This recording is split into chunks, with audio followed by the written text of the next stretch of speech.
Hey everybody, it's Master Gallengeist here, bringing you my review for Captain America issue 10. And this was another pretty great issue. It kept moving us along in the whole Myrmidon storyline with Steve being locked up in there, and also what's been kind of going on outside. But the main focus, of course, is in the Myrmidon.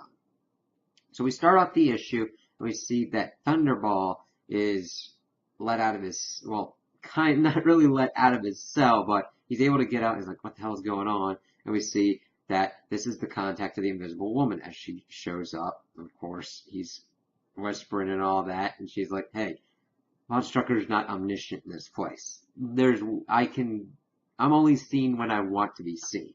And of course, she calls him by the name of Thunderball, but he wants to be called Dr. Franklin. Of course, he was part of the whole Army of Evil thing, but he was evidently working with Wakandans at the time. So he's trying to make amends and help out. And he tried to do a riot to get Steve out, but that didn't work out exactly as planned. And she's like, hey, hold out your hand. And the way it's kind of hard to earn Steve's trust is like heroes making sacrifices. And Steve has made a lot of those, so she's kind of asking Dr. Franklin to do the same. So we'll have to see how that hell hand thing puts out as she like injects him with something.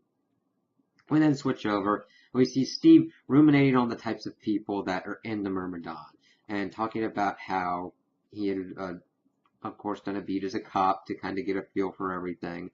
Talking about how certain people have mothers and families and all these other kind of people worried about him, and all these people do have stories behind them. They are humans and people. He does say that he does have to do his duty and that crime's still crime, but he's talking about the levels of them. Not everybody in the Myrmidon is a Nazi, though there are Nazis like Von Strucker in there. So it's kind of cool kind of seeing this as he's like talking about all this stuff and how one dude is like a complete badass at Uno.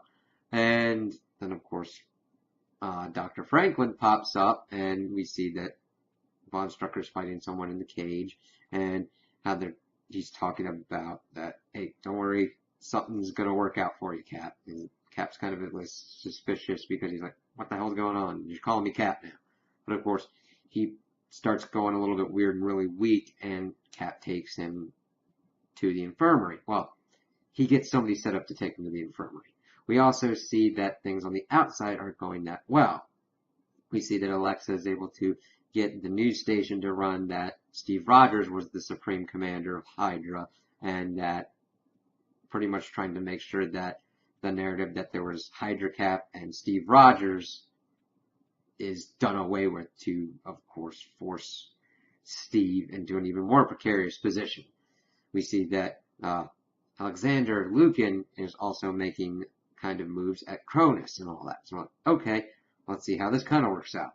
We see that Alexander is then also flying on a plane, and that he has gotten into contact with the foreigner, and the foreigner is not happy. He's like, listen, usually when I do these kind of contracts, I want all the information. You never told me about this Dryad person. And that they've hit him like 5 safe houses in 5 weeks, and he is not happy with it. And Lucan is kind of getting irritated with his tone and his insolence and pretty much hangs up on him and is able to get in contact with Crossbones to set him on the foreigner. It's like, ooh, wow, you're going to send a hitman after a pretty much hitman-like person, a fixer. That's not going to end well. So we shift over and we see that 2 things are kind of going along concurrently. We see that Dr. Franklin has been taken into the infirmary, and of course, one of the wrecking crew's in there, and he's kind of being like, hey, what happened to you, kind of thing. And he's like, no, call me Dr. Franklin, and he's like really kind of freaking out. While this is going on, Von Strucker is taken to doing essentially a Thunderdome Thunder Cage match with Cap.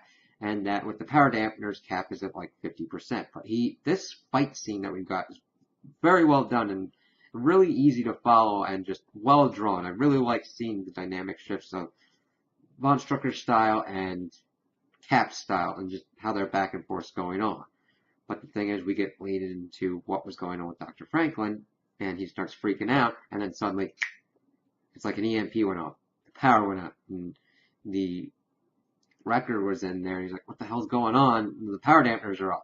And then, of course, Steve was able to, like, kick Von Strucker pretty much through the cage, and he's talking about, like, hey, you got to be ready when the tide turns, and who knows, anybody could be a hero. And we see that the inmates start going and running wild, and Dr. Franklin looks like he's a little bit better, at least with his speech bubble patterns, because they go from the usual kind of crazy that was going on when he was kind of sick to a little bit better. He's like, hey, how about we get in on this? So I'm excited to see how this riot turns out and who Cap can kind of like get on his side in this riot, because he's put away a lot of the people in here and has really had storied history with them. I know Dr. Franklin's going to do his best to try and get Cap out, but he's going to need help to do that. And it'll be interesting to see how the Daughters of Liberty get into this effect and what's going to happen and how Cap's going to get out of this situation.